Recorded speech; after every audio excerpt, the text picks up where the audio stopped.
Good morning बच्चों। आज हम लोग हिंदी लैंग्वेज में पार्ट 8 पढ़ेंगे जिसका नाम है संज्ञा। कल हम लोगों ने पार्ट 1 में संज्ञा पार्ट में पढ़ लिया था कि संज्ञा किसे कहते हैं और संज्ञा के कितने भेद होते हैं। तो हम लोगों ने पढ़ा था कि संज्ञा के तीन भेद होते हैं, जातिवाचक संज्ञा, व्यक्तिवाचक संज्ञा और भाववाचक संज्ञा। कल हम लोगों ने जातिवाचक संज्ञा को पढ़ लिया था। आज हम लोग पढ़ेंगे कि व्यक्तिवाचक संज्ञा क्या होती है। तो देखिए बच्चों की व्यक्तिवाचक संज्ञा का अर्थ होता है कि व्यक्ति का मतलब, व्यक्ति शब्द से ही स्पष्ट है कि किसी भी व्यक्ति विशेष का नाम। हमारी इस पृथ्वी पर अनेक प्रकार की जातियां हैं, प्रजातियां हैं, अनेक प्रकार के प्राणी हैं, स्थान हैं, वस्तुएं हैं, सभी चीज़ें हैं और ये सभी जो है अपने किसी न किसी व्यक्तिगत नाम से इनकी पहचान होती है ना। तो सबका अपना अपना कोई ना कोई व्यक्तिगत नाम होता है, इन्हीं नाम से हम इन्हें जानते हैं। तो इस प्रकार यही व्यक्तिगत जो नाम होता है ये व्यक्तिवाचक संज्ञा के अंतर्गत आता है। तो हम इस प्रकार से इसकी परिभाषा में कह सकते हैं कि जो शब्द किसी में विशेष व्यक्ति, वस्तु और स्थान के नाम का बोध कराते हैं उन्हें व्यक्तिवाचक संज्ञा कहते हैं। जो शब्द किसी व्यक्तिवाचक स्थान के नाम का बोध कराते हैं उन्हें व्यक्तिवाचक संज्ञा कहते हैं। अब देखिए जैसे कि एक उदाहरण से आपको समझाते हैं कि लता मंगेशकर प्रसिद्ध गायिका हैं। लता मंगेशकर प्रसिद्ध गायिका हैं। अब देखिए लता मंगेशकर ये इनका नाम है, तो इनके नाम से इनकी पहचान है, तो ये हमारा व्यक्तिवाचक संज्ञा के अंतर्गत आता है। तो किसी भी व्यक्ति, स्थान या वस्तु का जो नाम है, तो जब उसको हम नाम से बुलाते हैं तो व्यक्तिवाचक संज्ञा वो कहलाता है। अब जैसे कि देखिए कि एक उदाहरण है कि गौरी मेरी गाय है।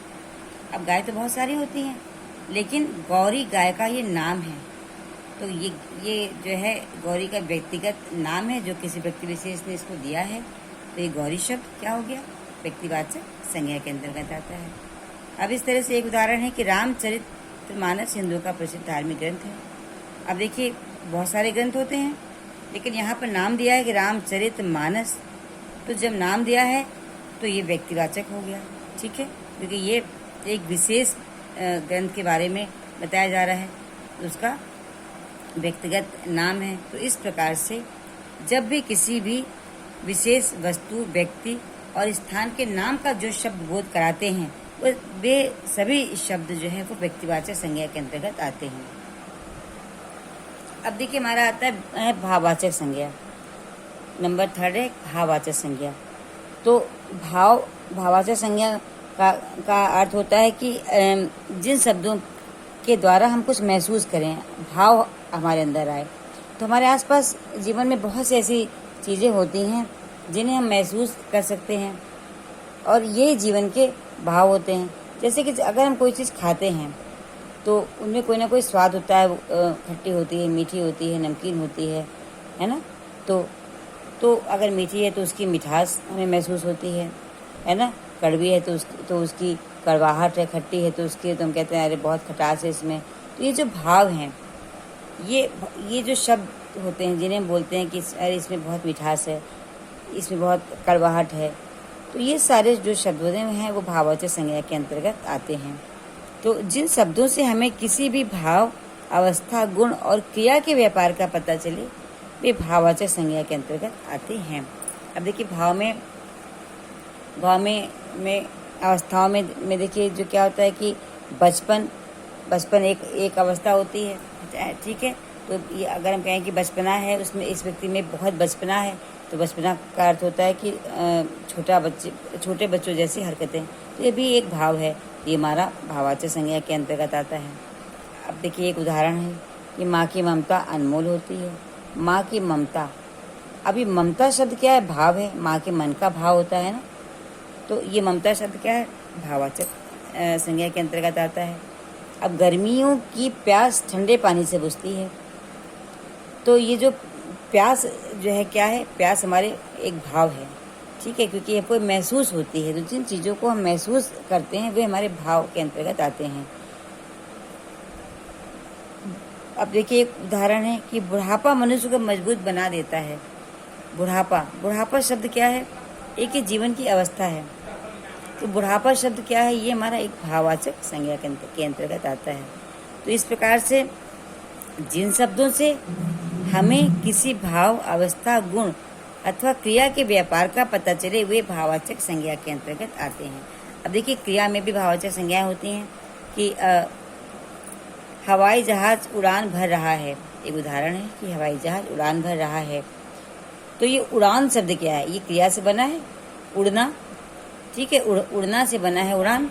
तो ये उड़ान भर रहा है, ये क्रिया का व्यापार है, ये क्रिया को कर रहा है। तो ये उड़ान शब्द हमारा भाववाचक संज्ञा के अंतर्गत है।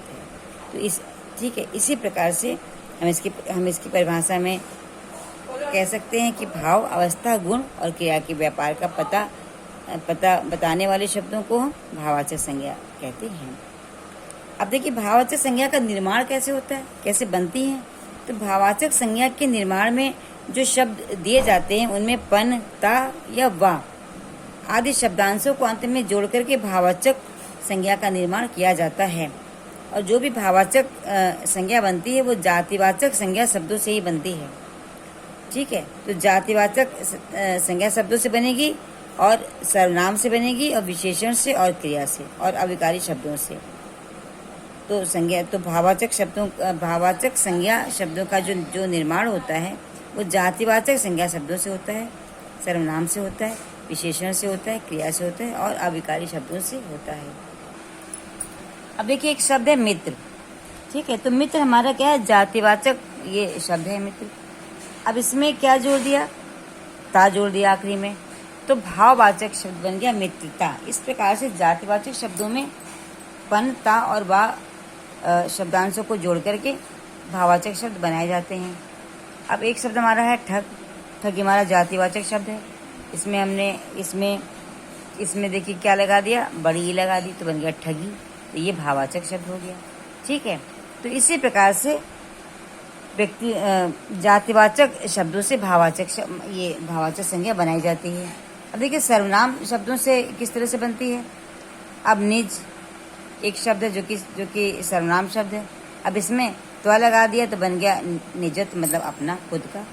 ठीक है, सर्व में जो है स्व लगा दिया तो सर्वस्व, सभी कुछ। तो इस प्रकार से सर्वनाम शब्दों में भी जोड़ करके भाववाचक संज्ञा बनाई जाती है। और फिर हमारे होते विशेषण शब्द। देखिए, विशेषण से भी भाववाचक संज्ञा बनती है। जैसे कि प्यासा। प्यासा शब्द क्या है? विशेषण शब्द है। तो प्यासा में से भाववाचक बनाने के लिए इसमें आ हटा दिया तो बन गया प्यास। प्यास महसूस होती है। ठीक है, तो ये हमारी भाववाचक संज्ञा बन गई। अब खूबसूरत ये शब्द हमारा विशेषण शब्द है। इसमें बड़ी ए लगा दिया तो बन गया खूबसूरती। ये भाववाचक शब्द है। ठीक है, क्योंकि खूबसूरती को महसूस किया जाता है, तो ये खूबसूरती क्या है? हमारा भाववाचक शब्द हो गया।